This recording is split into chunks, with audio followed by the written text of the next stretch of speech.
സെക്രട്ടേറിയറ്റിൻ്റെ തൊട്ട് മുന്നിൽ ഇങ്ങനൊരു സമരം നടക്കുന്നുവെന്നും നിരാഹാരം ഒരു ടീച്ചർ, ഒരു സ്ത്രീ, ഒരമ്മ ഇതേപോലെ നിരാഹാരം ചെയ്യുന്നത് കണ്ടിട്ടും കാണാതെ നടിക്കുന്നത് വളരെ വിഷമകരമായിട്ടുള്ളൊരു കാര്യമാണ്. അല്ലെങ്കിൽ കണ്ടില്ല എന്ന് ഇത് നടിച്ചു കഴിഞ്ഞാൽ എന്താണ് ഇതിലൊരു പ്രയോജനം വരുന്നത്? കാരണം അടുത്ത പ്രാവശ്യം നിങ്ങൾക്ക് വേണ്ടി വോട്ട് ചെയ്യേണ്ട ആൾക്കാരല്ലേ. ഞാനൊരു ചലഞ്ചായിട്ട് ചോദിക്കുക. കാരണം 24 മണിക്കൂറിനകത്ത് നിങ്ങൾ അത്രയും മനുഷ്യത്തുള്ള ഒരു മനുഷ്യനാണെങ്കിൽ, ഇന്ന് ഓഗസ്റ്റ് 8-ാം തീയതി, 24 മണിക്കൂറിനകത്ത് നിങ്ങളിവിടെ വന്ന് ഈ ഒരു സമരം അവസാനിപ്പിക്കാൻ നിങ്ങളെ കൊണ്ട് പറ്റുകയാണെന്നുണ്ടെങ്കിൽ സമ്മതിച്ചു തരാം. എനിക്കൊന്ന് ഒരു ആക്ടേഴ്സോ അല്ലെങ്കിൽ ആരും ഫേമസ് ആയിട്ടുള്ള ആരും ഇവിടെ വന്നതായിട്ട് ഞാൻ കണ്ടില്ല. ഒരുപാട് പേരൊക്കെ ഇതേപോലെ വീഡിയോസും കാര്യങ്ങളൊക്കെ ഇൻഫ്ലുവൻസേഴ്സ് ചെയ്യുന്നതായിട്ട് കണ്ടു. പക്ഷേ നേരിട്ട് വന്ന് ഇതേപോലെ സംസാരിച്ച് വളരെ കുറച്ച് പേരേ ഉള്ളൂ. നമസ്കാരം. LPST റാങ്ക് പട്ടികയിൽ വന്ന ഉദ്യോഗാർത്ഥികൾക്ക് നിരവധി പേരാണ് ഐക്യദാർഢ്യവുമായി സെക്രട്ടേറിയറ്റിന് മുൻപിലേക്ക് എത്തിക്കൊണ്ട് ഇരിക്കുന്നത്. നിലവിലിപ്പോൾ BJP നേതാവും ബിഗ് ബോസ് താരവുമായിരുന്ന ഡോക്ടർ റോബിൻ ഇപ്പോൾ സമരവേദിയിലേക്ക്, സമരപന്തലിലേക്ക് എത്തിയിരിക്കുകയാണ്. ഏറെ കഷ്ടമാണ് ഇവരുടെ കാര്യം. ഒരുപാട് ദിവസമായി സമരം തുടങ്ങിയിട്ട് ഇനിയെങ്കിലും കണ്ണു തുറക്കുമോ എന്നുള്ള ചോദ്യമാണ് സർക്കാർ. വളരെ വിഷമകരമായിട്ടുള്ളൊരു സിറ്റുവേഷനാണ്. കാരണം ഈ ഒരു സമരം സ്റ്റാർട്ട് ചെയ്തിട്ട് ഓൾമോസ്റ്റ് 34 ദിവസമായി. ഞാനൊരു 14 ദിവസം മുന്നേ വന്നിരുന്നു ഇവിടെ. ഇപ്പോൾ വലർമതി ടീച്ചർ ഈ ഒരു നിരാഹാര സമരം സ്റ്റാർട്ട് ചെയ്തിട്ട് 10 ദിവസമായി. നമ്മുടെ മുഖ്യമന്ത്രി ഡൽഹിയിൽ പോയി പ്രൊട്ടസ്റ്റിൽ പങ്കെടുത്തു. അവർക്ക് സപ്പോർട്ടും കാര്യങ്ങളെല്ലാം കൊടുത്തിരുന്നു.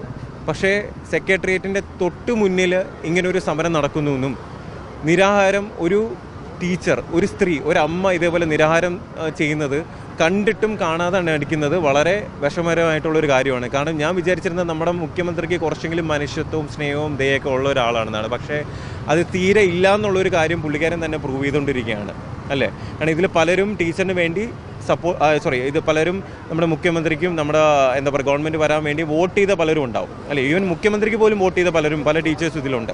അപ്പോൾ അവരുടെ അടുത്തൊക്കെ നിങ്ങൾ കാണിക്കുന്ന എന്താണെന്നുള്ളത് നിങ്ങൾ തന്നെ ചിന്തിക്കുക. സത്യസന്ധമായിട്ട് പറഞ്ഞു കഴിഞ്ഞാൽ കുറച്ചെങ്കിലും ഒരു മനുഷ്യത്വം ഉണ്ടെങ്കിൽ ഈ ഒരു ടീച്ചറിന് ഹെൽത്ത് ഇത്രയും വീക്ക് ആവുന്നവരെ നിൽക്കത്തില്ലായിരുന്നു. കാരണം ഫർദറായിട്ട് ഉള്ള ഡിസിഷൻസ് എടുത്ത് ഒന്ന് വന്ന് ഈ ഒരു നിരാഹാര സ്നേഹത്തോടെ അവസാനിപ്പിക്കാൻ എത്ര സമയം എടുക്കും, അല്ലേ? ആരുടെ അടുത്താണ് ഈ വാശി? അല്ലെങ്കിൽ കണ്ടില്ല എന്ന് ഇത് നടിച്ചു കഴിഞ്ഞാൽ എന്താണ് ഇതിലൊരു പ്രയോജനം വരുന്നത്? കാരണം അടുത്ത പ്രാവശ്യം നിങ്ങൾക്ക് വേണ്ടി വോട്ട് ചെയ്യേണ്ട ആൾക്കാരല്ലേ, അല്ലേ? അപ്പോൾ നിങ്ങളിതേപോലെ വെറുപ്പിച്ച് കഴിഞ്ഞാൽ ഉറപ്പായിട്ട് ഇവർ അടുത്ത പ്രാവശ്യം നിങ്ങളോട് നിൽക്കുമെന്ന് തോന്നുന്നുണ്ടോ? ഒരിക്കലും ഇല്ല. ജനങ്ങളോടെ നിന്ന് ജനങ്ങളുടെ പ്രശ്നം മനസ്സിലാക്കി ജനങ്ങളുടെ പ്രശ്നങ്ങൾ പരിഹരിക്കാൻ പറ്റുന്ന ഒരു മുഖ്യമന്ത്രിയെയും അല്ലെങ്കിൽ നേതാക്കളെയും മന്ത്രികളെയും നമുക്ക് ആവശ്യമുള്ളത്, മനസ്സിലായില്ലേ? സോ ഇത്രയും ദിവസമായി, 34 ദിവസമായിട്ടും ഈ ഒരു 10 ദിവസമായിട്ട് നിരാഹാരം സ്റ്റാർട്ട് ചെയ്തിട്ട് ഒരു ദിവസം പോലും വന്ന് കാണാൻ വേണ്ടി മുഖ്യമന്ത്രി തീരുമാനിച്ചിട്ടില്ല. അതുമാത്രമല്ല വന്നിട്ടുമില്ല. അപ്പോൾ എൻ്റെ ഒരു ചെറിയ റിക്വസ്റ്റ് എന്ന് പറയുന്നത്, ടീച്ചറിൻ്റെ ഹെൽത്ത് ഫർദറായിട്ട് അത് ഭയങ്കര മോശമായിട്ട് പൊയ്ക്കൊണ്ടിരിക്കുകയാണ്. നിങ്ങൾ മുഖ്യമന്ത്രി ആണെങ്കിലും വന്ന് സ്നേഹത്തോടെ ഈ ഒരു നിരാഹാരം അവസാനിപ്പിക്കണമെന്ന് ആഗ്രഹിക്കുന്നു, റിക്വസ്റ്റ് ചെയ്യുന്നു. എനിക്ക് തോന്നുന്നില്ല മുഖ്യമന്ത്രി വരുമെന്നുള്ളത്. കാരണം പുള്ളിക്കാരൻ വളഞ്ഞ വഴിയേ നോക്കത്തുള്ളൂ. പക്ഷേ അങ്ങനെ വന്നു കഴിഞ്ഞാൽ ജനങ്ങളുടെ ഇടയിൽ നിങ്ങൾക്കൊരു സ്ഥാനം ഉണ്ടായിരിക്കും. മുഖ്യമന്ത്രിയും വിദ്യാഭ്യാസ മന്ത്രിയും പറഞ്ഞിരിക്കുന്നത് 2 മാസം ഞങ്ങൾക്ക് സമയം വേണം ഇവരുടെ വിഷയം പഠിക്കാൻ എന്നാണ്. 2 മാസം സമയം അതൊക്കെ ഓക്കെ. പക്ഷേ തൊട്ട് മുന്നിൽ, സെക്രട്ടറിന് തൊട്ട് മുന്നിൽ 10 ദിവസമായിട്ട് ഇങ്ങനെ ഒരു നിരാഹാര സമരം നടക്കുമ്പോൾ ഒന്ന് വന്ന് കണ്ട് ഒന്ന് അഡ്രസ്സ് ചെയ്ത് അതൊന്ന് സംസാരിച്ച്, ടീച്ചറെ നമുക്ക് പരിഹരിക്കാം, നമ്മളുണ്ട് കൂടെ എന്ന് പറഞ്ഞ് ഒന്ന് കൈ കൊടുത്ത് ഒന്ന് സംസാരിക്കുക എത്ര സമയം എടുക്കും? അവിടുന്ന് ഒരു 5 മിനിറ്റ് ഇല്ല ഇവിടെ വന്ന് ഈ ഒരു നിരാഹാര സമരം അവസാനിപ്പിക്കുക. പക്ഷേ പറ്റത്തില്ല. എന്തുകൊണ്ട് പറ്റത്തില്ല? എന്തുകൊണ്ടാണ്? ഇതിൽ പല ടീച്ചേഴ്സും ഇവിടെ വന്ന് എന്ത് ചെയ്തതാണ്? ഇവർക്ക് വേണ്ടി വോട്ട് ചെയ്ത ആൾക്കാരാണ്. അപ്പോൾ വോട്ട് ചെയ്തവരടുത്ത് നിങ്ങൾ എന്താണ് കാണിക്കുന്നത്? ഈവൻ എന്താ പറയുക, നമുക്ക് ബേസിക്കലി നമ്മൾ എന്തൊക്കെ അധികാരം ഉണ്ടെന്ന് പറഞ്ഞാൽ എന്തൊക്കെയാണെങ്കിലും നമുക്ക് ബേസിക്കലി വേണ്ടുന്ന മനുഷ്യത്വവും കുറച്ച് ദയൊക്കെയാണ്, അല്ലേ? അതുള്ളപ്പോഴാണ് നമ്മളൊരു നല്ല മനുഷ്യനാവുന്നത്. ഞാൻ വിചാരിച്ചിരുന്നത് നമ്മുടെ ചീഫ് മിനിസ്റ്റർ നല്ലൊരു മനുഷ്യനാണെന്നാണ്. പക്ഷേ ഇത്രയും ദിവസമായിട്ടും ഈ ഒരു നിരാഹാര സമരം നീണ്ടു പോകുന്ന കാണുമ്പോഴത്തേക്ക് എനിക്ക് പുള്ളിക്കാരൻ എന്ന് പറഞ്ഞൊരു വ്യക്തി അത്ര ദയുള്ള ആളാണെന്ന് തോന്നുന്നില്ല. കാരണം ഞാനൊരു ചലഞ്ചായിട്ട് ചോദിക്കുക. കാരണം 24 മണിക്കൂറിനകത്ത് നിങ്ങൾ അത്രയും മനുഷ്യത്തുള്ള ഒരു മനുഷ്യനാണെങ്കിൽ, ഇന്ന് ഓഗസ്റ്റ് 8-ാം തീയതി, 24 മണിക്കൂറിനകത്ത് നിങ്ങളിവിടെ വന്ന് ഈ ഒരു സമരം അവസാനിപ്പിക്കാൻ നിങ്ങളെ കൊണ്ട് പറ്റുകയാണെന്നുണ്ടെങ്കിൽ സമ്മതിച്ചു തരാം. ഡോക്ടർ റോബിൻ്റെ പൂർണ്ണ പിന്തുണയുണ്ട്. ഉറപ്പായിട്ടും. ഞാൻ 2 ആഴ്ച മുന്നേ വന്നതാണ്. എന്നാൽ കഴിയുന്നത് ഞാൻ പബ്ലിക്കിലും സോഷ്യൽ മീഡിയയിലും എൻ്റെ പേജിലൂടെ എല്ലാ കാര്യങ്ങളും വിവരങ്ങളും ഞാൻ എന്ത് ചെയ്തു അറിയിച്ചു. പക്ഷേ വിഷമകരമായിട്ടുള്ള വേറൊരു കാര്യം എന്താണെന്ന് വെച്ച് കഴിഞ്ഞാൽ സെലിബ്രിറ്റീസ് ഒന്നും ആരും ഇവിടെ വന്നതോ അല്ലെങ്കിൽ ഇവരെ ഒന്ന് കാണുകയോ സംസാരിക്കുകയോ അഡ്രസ്സ് ചെയ്യുകയോ ഒന്നും ചെയ്തില്ല. അത് വളരെ മോശകരമായിട്ടുള്ളൊരു കാര്യമായിട്ട് തോന്നി. കാരണം നമ്മൾ ജനങ്ങളോടെ നിന്നാൽ മാത്രമേ എന്തുള്ളൂ, അവരും നമ്മളെ കൂടെ നമുക്ക് എന്തൊരു ആവശ്യം വന്നാലും നിൽക്കത്തുള്ളൂ. എനിക്കൊന്ന് ഒരു ആക്ടേഴ്സോ അല്ലെങ്കിൽ ആരും ഫേമസ് ആയിട്ടുള്ള ആരും ഇവിടെ വന്നതായിട്ട് ഞാൻ കണ്ടില്ല. ഒരുപാട് പേരൊക്കെ ഇതേപോലെ വീഡിയോസും കാര്യങ്ങളൊക്കെ ഇൻഫ്ലുവൻസേഴ്സ് ചെയ്യുന്നതായിട്ട് കണ്ടു. പക്ഷേ നേരിട്ട് വന്ന് ഇതേപോലെ സംസാരിച്ച് വളരെ കുറച്ച് പേരേ ഉള്ളൂ. അപ്പം അവരുടെ ഭാഗത്തുനിന്നും അങ്ങനത്തെ ഉള്ള കാര്യമില്ല. സോ ടീച്ചറിൻ്റെ ഹെൽത്ത് വളരെ മോശമായിക്കൊണ്ടിരിക്കുകയാണ്. കാരണം ഇപ്പോൾ എന്താ പറയുക, ഇപ്പോൾ 10 ദിവസം എന്ന് പറഞ്ഞു കഴിഞ്ഞാൽ അതൊരു ചെറിയ കാര്യമല്ല. ഇനി ഓരോ ദിവസവും ഭയങ്കര എന്താ പറയുക ക്രിട്ടിക്കലായിട്ട് പോകുന്നൊരു സിറ്റുവേഷനാണ്. സോ അത് മനസ്സിലാക്കുക, വേണ്ട കാര്യങ്ങൾ ചെയ്യുക. അത് മാത്രമല്ല, ഇത് കഴിഞ്ഞതിന് ശേഷം ഒരു പ്രൊട്ടസ്റ്റ് എന്തായാലും ഉണ്ട്. അത് നമ്മുടെ BJP യുവമോർച്ചയുടെ ഒരു പ്രൊട്ടസ്റ്റ് ഇവിടെ 11 മണിക്കുണ്ട്. അതിലും ഞാൻ ചേരുന്നുണ്ട്. അപ്പോൾ എൻ്റേതായിട്ടുള്ള രീതിയിൽ മാക്സിമം ഞാൻ ഇവരെ സപ്പോർട്ട് ചെയ്യും, റിയാക്ട് ചെയ്യേണ്ട അടുത്ത് റിയാക്ട് ചെയ്യും. ഞാൻ എറണാകുളത്ത് നിന്ന് വന്നതുപോലെ ഇതിനു വേണ്ടിയാണ്. തിരിച്ച് ഇത് കഴിഞ്ഞിട്ടേ പോകുന്നുള്ളൂ. വളരെ നന്ദി, വളരെ നന്ദി. എന്തായാലും വളർമതി ടീച്ചറുടെ ആരോഗ്യാവസ്ഥ വളരെ മോശമാണ് എന്നാണ് ഡോക്ടർ റോബിൻ നമ്മളോട് വ്യക്തമാക്കുന്നത്. അതായത് 10 ദിവസമാണ് ഈ നിരാഹാര സമരം ഇന്ന് പിന്നിടാൻ പോകുന്നതും. വളരെ മോശമായ ആരോഗ്യാവസ്ഥ. മുഖ്യമന്ത്രി ഇനിയെങ്കിലും ഈ സമരപന്തലിലേക്ക് എത്തി ഉദ്യോഗാർത്ഥികളോട് ഒരു ആശ്വാസവാക്കെങ്കിലും പറയണം എന്നുള്ളതാണ് ഡോക്ടർ റോബിനും ആവശ്യപ്പെടുന്നതും.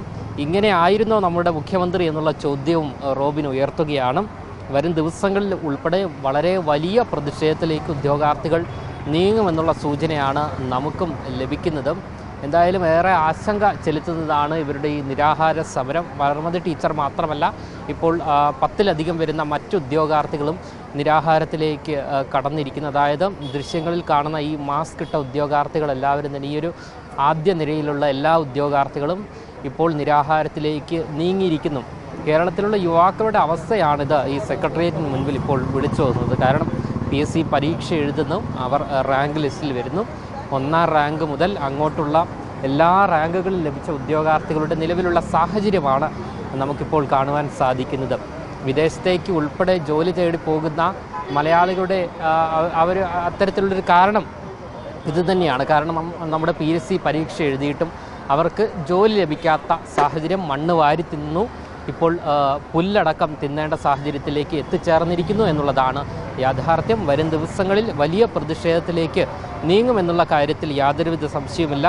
ഡോക്ടർ റോബിൻ പറഞ്ഞു വെച്ച ഒരു വാക്ക് പറഞ്ഞുകൊണ്ട് നമുക്ക് ഈ റിപ്പോർട്ടിംഗ് അവസാനിപ്പിക്കാം. അദ്ദേഹം പറഞ്ഞൊരു കാര്യമാണ്, ഈ സമരത്തിനിരിക്കുന്ന പലരും കോൺഗ്രസ്സിന് വോട്ട് ചെയ്തവരാണ്. UDF അധികാരത്തിലെത്തിക്കഴിഞ്ഞാൽ ഇവർക്ക് ജോലി ലഭിക്കുമെന്നുള്ള പ്രതീക്ഷയോടുകൂടിയായിരുന്നു അവർ UDFന് വോട്ട് ചെയ്തത്. എങ്കിലിപ്പോൾ അതെല്ലാം തന്നെ മാറി മറിഞ്ഞിരിക്കുന്നു. ആ ഒരു ചിത്രം തന്നെ മാറിയിരിക്കുന്നു. എന്തായാലും അവർ പരീക്ഷ എഴുതിയിട്ടും ജോലി ലഭിക്കാത്ത സാഹചര്യം, സമരം ചെയ്യേണ്ട സാഹചര്യം, ഇരക്കേണ്ട സാഹചര്യത്തിലേക്ക് എത്തിച്ചേർന്നിരിക്കുന്നു. കേരളത്തിലുള്ള യുവാക്കളുടെ സാഹചര്യം, അവരുടെ ഒരു മാനസികാവസ്ഥയെല്ലാം തന്നെ ആലോചിക്കുമ്പോൾ ഏറെ വിഷമവും തോന്നുന്നു. ക്യാമറമാൻ ആഷിക്കിനൊപ്പം അമൽ രുദ്ര, മറുനാടൻ മലയാളി, തിരുവനന്തപുരം.